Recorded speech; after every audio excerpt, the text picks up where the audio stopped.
Hello, Atypical adults. Welcome to the last episode of the podcast. Yay! Or the last episode of the season. Yay! Whatever one, whichever one it's going to be, we'll see. We'll see. Time will tell. But welcome back to the podcast, guys. So how are you guys doing today? What's happening with you? What's going on in your lives? Can you guys? I'm giving you guys like 2 seconds to say something or type something in the chat, or just let me know, give you an update, something, one thing or the other. But anyway, while you're doing that, I can tell you how my week went. So what happened? I started schooling again, and wow, hats off to everyone who has been schooling from home, teenagers, students, whatever it is you're doing, as long as you're sitting in front of a Zoom sitting in a Zoom meeting in front of your laptop with your camera on and then trying to act like you understand what your teacher is saying. Hats up to you. You're doing an amazing job, because this is hard. I did not think it was. I know the experience of working from home, but schooling from home, no. When I'm that kind of person that once I leave work or once I leave school, I don't want to see anything that has to do with work or school. But now it's different. It's still my laptop. I have to stare at it. I have to still see things relating to school. It's just weird. I don't know. I feel like once you're off school for like a bit, going back, you just feel weird and tired. It's only the 5th day and I'm already wondering how I'm going to do the next 6 months, because I'm just like, this is not really what I envisioned. This is not what I wanted to see. But anyway, it's all good. That's kind of part of the reason why this episode is coming in late, but I'm really hoping that it goes up today. Please, you're going to have to applaud me for consistency if this episode goes out today. Like, if it goes out on the 27th of August, right now it's almost 2 p.m. So if this episode goes out 27th of August 2021, please just know, applaud me for some consistency. Put your hands together, because I really did try. Okay. Now let me be serious. So apart from that, and I got a gift this week, and I'm so happy. I haven't opened it yet, which is weird. But it's not unusual. It's actually not unusual. It's actually not weird. Probably not right, but just not unusual with me. Like, I can't tell you that I always open my gifts the moment I receive them. Not really. It's just a habit. I don't know. It's not like I don't care. I'm happy to see. I just like looking at the shiny box. I've not opened it, but I like looking at the box. It looks cute. But yeah, I should open it today. But I'm really happy that I received that gift. It's a belated birthday gift, but I'm happy still. Yeah, I love it. So you can still send me my birthday gifts in case you're owing me birthday gifts, or not owing. If you had it in mind to give me a birthday gift, you can still send it to me. It's not too late. We're kind of like 6 months away from my birthday, but well, you can still send me a gift. The reason I'm uploading this episode today is because I want to, show you that consistency is important. It's important in life. The topic for this episode was meant to be, or is supposed to be, love languages, but I didn't exactly get the amount of, or the kind of responses that I thought I would get last week. I did get some, I'm not gonna deny that. I got like 4, which is way, way, way lower than I would usually get. But I got like 4 responses, and I wanted to talk about love languages. And I also wanted to highlight the fact that love languages, why are they only 5? I feel like number 6 should be consistency, which is primary for everybody. So whatever love language you decide to express to your partner or to your family members, your friends, whoever, consistency should be there. So if you're doing it this way, just keep at it. Don't stop. Don't change. Don't go left or right.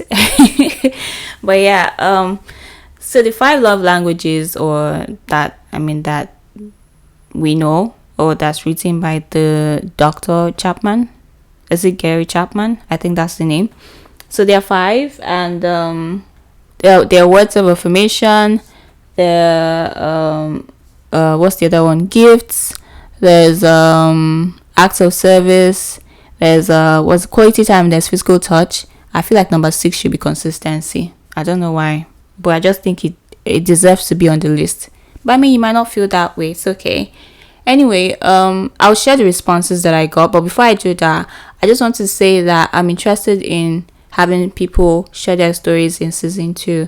So it could be stories about anything. It could be about starting a business, it could be about quitting a job, it could be about getting your first job, it could be about finding love, getting married, having kids, having your first child, your first pregnancy, what parenting is like, what having been a single mom or a single dad is like for you. It could really be anything. It could be about growing up an only child, could be about growing up in a large family, could be any kind of story really. I'm interested in recording stories. You can stay anonymous as long as you're okay with your voice and you just don't want to share your name. That's fine with me.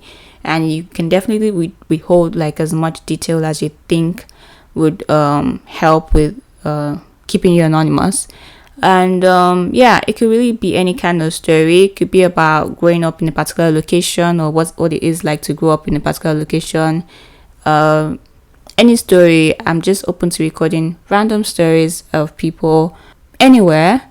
So we could record over Zoom, Skype, whatever platform would work for you, Telegram, whatever platform would work for you really. So that's what I'm interested in for season 2. So there being a season 2 would depend on the response that I get from on stories. Basically the response that I would get from people regarding sharing their stories with me or with us actually on this platform. So please guys, let me know if you know somebody or you want to share your story. You can send me an email at yemishub@gmail.com. So that's YEMISHUB@gmail.com. My email will be in the description box so that you can reach out to me. I'll be happy to listen to you and to record your story and share it with the world. Yeah. So that's what I have in mind for season 2. So there being a season 2 will depend on that. So please guys, don't let me down. Please help me out here. Let's make this a reality. I'll be happy if this is a reality. Okay, so now let me go into the answers that I got. Before I even go into that, my friend wrote a story about shooting your shot. I don't know when she's going to publish or share the story, or if she's going to. I'm not trying to give away too much information, but it kind of reminded me of how people encourage women to shoot their shot. I mean, I am pro shoot your shot actually. The only reason I've not been doing it is because I don't have money, but but you can let me know in the comment section if you're pro shoot your shots, like women, if you're pro shoot your shot or pro die on this hill. You're not shooting no shot. So it got me thinking about the story about Ruth, because people always use the story of Ruth in the Bible that she shot her shot and whatnot. Me, I just want to ask, what was she doing at that time of the night beside a man? I just want more clarity, because the Bible was not exactly explicit about what she did. They just wrote it in one kind of way that I don't understand. Maybe I need to go and study it further to know exactly what she did, but my own is that they need to be very specific. Now, me applying what was written there is my choice, but I need to know, what did she do? And also there's this other argument with Esther in the Bible too, because the general consensus of what will be taught in Bible school is, she just went to meet the king in the night, and then in the morning they put the crown on her head. She was just talking to the king all night. Hello, this guy is not a king. I mean, he's not a Jesus king. He's not a Christian. It wasn't like a Hebrew person or whatnot. So I want to tell me that they just, in that whole Babylon place, they just went there, it just sat down beside the king, and they were just talking all night till morning. And the next thing, the king just, all the women, wasn't all talking that all of them were doing before they brought Esther in. They were all talking. So I just want to know, what did she do specially? But let's all assume that she was talking to the king. Me, I sure want to know exactly what she did. Now, whether I'm going to apply what she did, it's my business, but no. Let me know what she did first. Okay, so she wrote a story about shooting your shots, and it ended well. It ended nicely, which is not exactly, I won't say it's not common. I'll just say we don't know too many stories about women shooting their shots and it ends up nicely. I think part of the reason people don't shoot their shot like that is maybe they're just scared of rejection, which I think should be normal. I mean, you apply for jobs, you get rejected. You do a lot of things and then you get rejected. So I don't know why getting a partner or like in asking somebody out or something, I don't know why that should be. I don't know why getting rejected from that end should be very, what's it called? Should be so serious, should be taken so seriously. Like, you guys, it's just a no. I don't know, maybe just me that sees it that way or something. And someone's gonna be like, oh, you've not been rejected before. I've taken that off my list. But it's not a story that I feel like sharing, so I ain't gonna do that. But what I'd say is it's not really a big deal. It's not that serious. I just think you should. And I feel like if you are able to shoot your shots, you have a better chance of picking a good partner. Because, I mean, I don't know. You're not waiting for someone to come to you. You're going after who you actually like. So, I don't know. I guess to each his own. But anyway, let me share the stories that I got or the responses that I got from the last questionnaire. I got like 4 responses, which is really lower than, I think it's like the lowest I've gotten. Well, not the lowest, but yeah, it's the lowest, I think. I don't know. So let me see. So I asked last week, I was like, tell us something you did to impress someone that you liked. And this person said that they gave the person money and they cooked. I'm guessing you like acts of service and you like gifts as well. And they said the person did not notice. That's really sad. That's really sad. I'm so sorry. They said the person just continued eating my food and pretended not to yang. How do you know they pretended? They probably did not know. They probably did not know that you liked them. And I asked this. So the last question I asked was, which of these is your least favorite love language? And this person selected physical touch. So if you express your love to somebody by cooking and giving a person money, then I'm guessing you like gifts and acts of service, which is good, which is nice, not bad. The next person here says they got flowers and then they got blocked. Ouch. I'm sorry. So like they just said oh, but then they didn't text me back and then you got blocked after. Chai. I'm sorry. It's quite harsh. I'm so sorry. It said, what's your least favorite love language? Acts of service. But then you got someone flowers, so I'm guessing that's gifts. And okay, you also said that you guess they were not feeling you, which is true.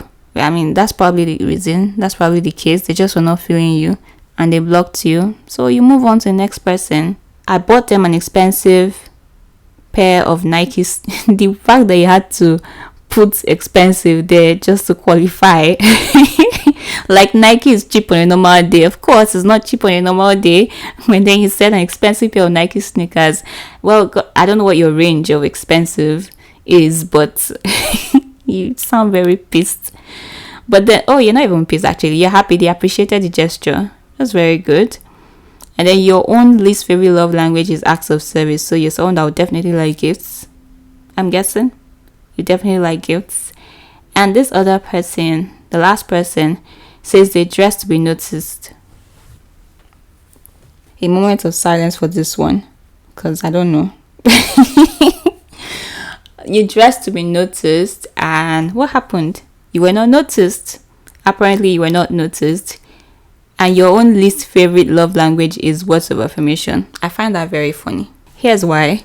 So your least favorite love language is words of affirmation, but you dressed to be noticed. I mean, if you got noticed, what would you probably get? Like a compliment, I guess. But then your least favorite is words of affirmation. I think you should check. It's either you made a mistake and you thought I said what's your favorite, and then you picked words of affirmation, or you actually are not sure where you belong. Maybe you need to check where you belong. But yeah, if you're going to pick words of affirmation, that means you like compliments, or you like encouragement, you like people to you like reassurance, things like that. Those kind of things like appeal to you. So please check check yourself again. So those are the responses that I got from last week. What's the 5 love languages? Words of affirmation kind of ties in with people who like compliments, who like people to reassure them, talk to them. Yeah, that's words. Send them like a reassuring text message, tell them you love them, tell them that you care about them, things like that. People that like quality time, they like that you spend a good amount of time with them on, what's the word? Without any distractions. You spend time with them, no distractions. You talk to them, take a walk with them, go on dinners and whatnot. Spend time with them generally. It could be just sitting down watching TV or watching Netflix. So that's quality time. People that like physical touch, from hugging, kissing, and every other thing that has to do with physical touch. That's that. People that like what's it called? Acts of service. Could be filling their gas tank, doing laundry for them, cooking for them, things like that. And people that like gifts, like me. People that like gifts, it could be any kind of gift. Just make sure that your gift is thoughtful, and yeah, is something that they like. It kind of shows that you're listening to them, you listen to the things that they like, you figure out what they want, things like that.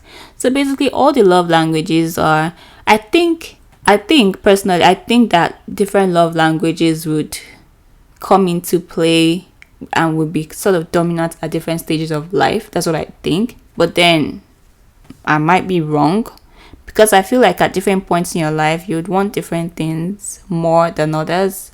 So I don't know, it depends. I might be wrong. It's just like personality traits could change over time. I feel like love language could also change over time. But yeah, that's what I think would happen. But it might not be the case for everybody. That's something else. So that's it from me for this week. Like I said, the last thing that did not include in that list is consistency. They should have written consistency there. So whatever love language it is that you're expressing to people and you already know that they like it, keep it up. Not when they're now your friend or when they're now your partner, but you now stop. You'll now not do it again. That's unfair. That's not nice. So yeah, make sure you keep it up. Whatever love language you're expressing, be consistent with it. Okay? Keep doing it.